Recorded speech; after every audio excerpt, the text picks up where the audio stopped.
Delhi versus RCB match की बस इतनी सी कहानी है कि आरसीबी के प्लेयर्स की जुबान जितनी गर्म है, परफॉर्मेंस आज दिखी उतनी ही नरम है।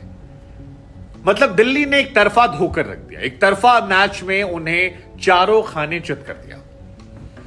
वो दिल्ली जो शुरुआत के 5 मैच एक तरफा हारी थी, आखिरी के 5 मैच में 4 मैच उसने हराया है, और आज का मैच हराया नहीं है, आरसीबी को पटका है। 187 रन आरसीबी बनाती और 16 ओवर में चेस कर दिया, 7 विकेट रहते चेस कर दिया। लेकिन इस मैच में चर्चा 187 रन और 7 विकेट की जीत की तो होगी, लेकिन सबसे पहले चर्चा करेंगे सौरव गांगुली और विराट कोहली की आई उस तस्वीर को लेकर। देखिए, आग लगाने का हम सबने किया था। श्रीशांत ने कह दिया था कि विराट कोहली को शतक मारकर सौरव गांगुली को ट्रिब्यूट कर देना चाहिए। पिछली बार मैच में विराट कोहली ने जबरदस्त एटीट्यूड दिखाया, दादा को लुक दिया था, ऐसा वैसा, दाएं बाएं आगे पीछे, और बड़ी चर्चाएं उसकी हुई थी।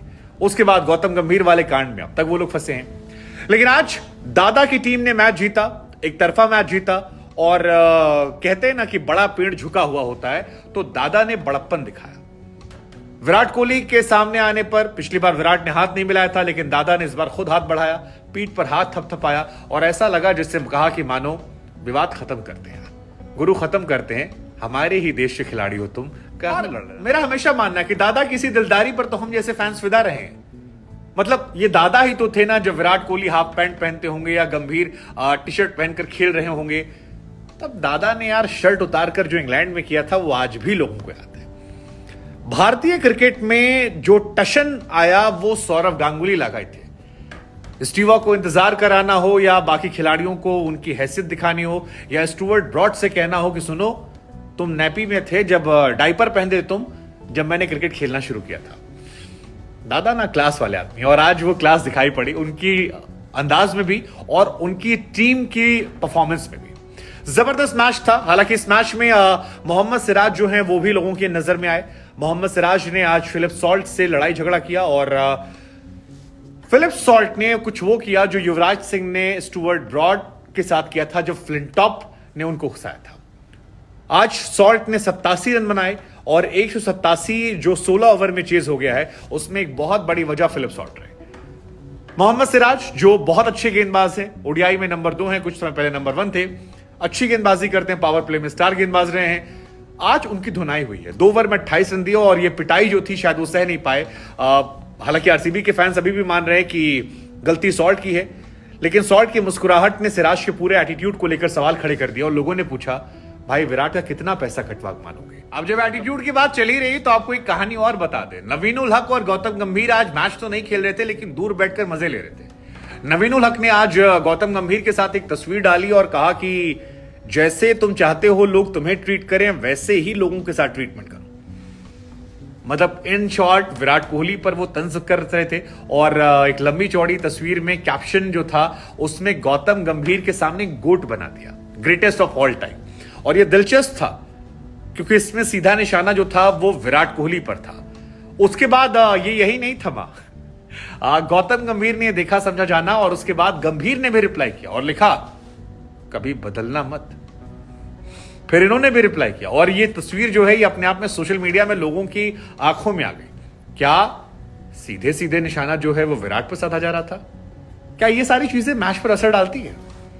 पता नहीं, लेकिन एटीट्यूड और विराट कोहली की टीम के एटीट्यूड पर अब नजर सबकी रहने वाली है। परफॉर्मेंस होगी तो शायद ये कूल लगेगा, लेकिन अगर टीम की परफॉर्मेंस गिरेगी तो फिर सवाल बहुतेरे खड़े हो जाएंगे, और तंज जो हैं वो इसको लेकर ज्यादा। इस मैच की एक और कहानी है कि इस मैच से मुंबई वाले बड़े खुश होंगे। अगर आज आरसीबी जीत जाती तो आरसीबी के पॉइंट्स जो हैं वो ज्यादा हो जाते, और मुंबई के प्लेऑफ में जाने के चांसेस कम हो जाते। लेकिन अब क्योंकि राजस्थान रॉयल्स, मुंबई इंडियंस और विराट कोहली की टीम के पॉइंट्स बराबर है, तो पॉइंट्स टेबल में बड़ा फायदे होंगे इन लोगों को। अब अगला मैच जो है उसको लेकर क्यूरियोसिटी और ज्यादा बढ़ गई है। क्यूरियोसिटी इसलिए भी बढ़ गई है क्योंकि मुंबई वर्सेस आरसीबी का मैच होगा, रोहित शर्मा और विराट कोहली का मैच होगा।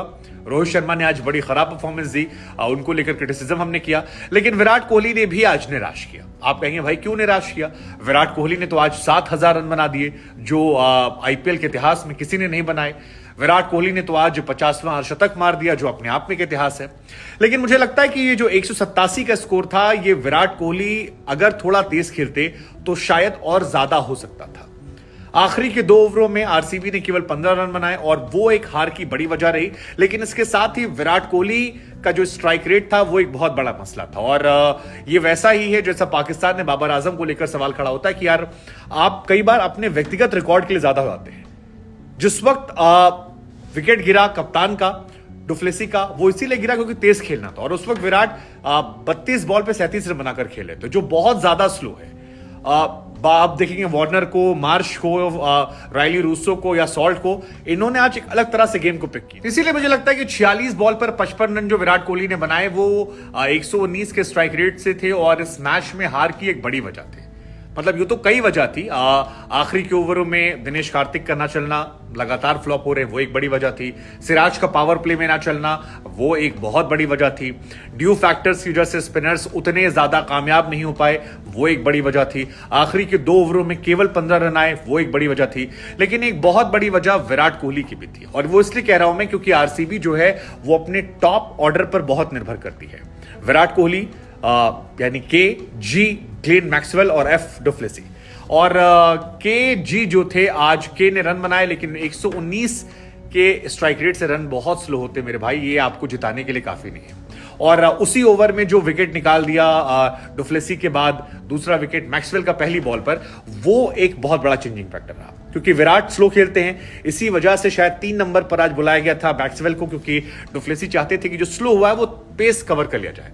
लेकिन वो आउट हो गए। हालांकि जैसे तैसे लोमरोर ने आखिर में जबरदस्त बल्लेबाजी की, लेकिन क्या दिल्ली को उसका राइट कॉम्बिनेशन मिल गया? 3 fast bowler India, Mukesh Kumar, Khalil, Ishant, एक तेज गेंदबाज मिचेल मार्श और 2 स्पिनर जो इंडियन है, क्या वो परफेक्ट कॉम्बिनेशन है दिल्ली के लिहाज से? अब वो 4 ऊपर फॉरेन प्लेयर खिला सकते हैं और वो चारों धाकड़ प्लेयर हैं, क्या उनकी कोई गुंजाइशें बचती हैं? पता नहीं। मतलब इंटरेस्टिंग कार्ड पर नजर डाल देते हैं। आज जो मैच था वो दिलचस्प था। दिल्ली में अरुण जेटली स्टेडियम मैच था। विराट कोहली की टीम ने टॉस जीता, बल्लेबाजी करने का फैसला किया। 187 रन का स्कोर था जिसमें डुप्लेसी और विराट कोहली दोनों ने शानदार शुरुआत की। विराट कोहली थोड़ा स्लो थे, डुप्लेसी ने कोशिश अच्छी की, वो आउट हो जाते हैं। मिचेल मार्श फिर दूसरा विकेट निकालते हैं मैक्सवेल का। इसके बाद लोमरोर जो है वो जबरदस्त पारी खेलते हैं। शायद 26 बॉलों पे उन्होंने अर्धशतक मारा था और ताबड़तोड़ जो इनिंग है वो लोमरोर की देखने को मिली। लोमरोर जब पहले राजस्थान से खेलने आए थे तो वहां पर उनकी प्रतिभा नजर आई थी। कुछ अच्छे शॉट्स उन्होंने मारे थे और लगा था कि T20 क्रिकेट में वो अच्छा कर सकते हैं। और ये आरसीबी के लिए एक बड़ा टर्निंग पॉइंट है क्योंकि वो 2 विदेशी खिलाड़ियों पर बहुत निर्भर थे। उनकी टीम में सिर्फ 3 खिलाड़ी परफॉर्म कर रहे थे और अब उनके पास चौथा प्लेयर भी आ गया। वरना मेरा मानना था कि आरसीबी के पास सिर्फ 5 खिलाड़ी हैं, जिसमें से 2 जो हैं वो स्पिनर हैं, 2 बॉलर हैं, सिराज और हसरंगा, और उधर 3 बल्लेबाज केजीएफ। लेकिन लोमरोर का आना उनके लिए एक एक्स फैक्टर रहा और लोमरोर की ही बैटिंग की वजह से 187 का स्कोर जो है पहुंच गया, जिसे वार्नर ने कहा कि वो ज्यादा स्कोर लग रहा था। इनफैक्ट डुप्लेसी मानने थे शायद काफी था, लेकिन बाद में काफी नजर नहीं आया। खलील अहमद ने आखिरी में अच्छी गेंदबाजी की, ईशान 2 ओवर अच्छी गेंदबाजी की थी, उसके बाद लोमरोर ने पीट दिया था। कुलदीप अक्सर ठीक ठाक थे और मिचेल मार्श शानदार थे।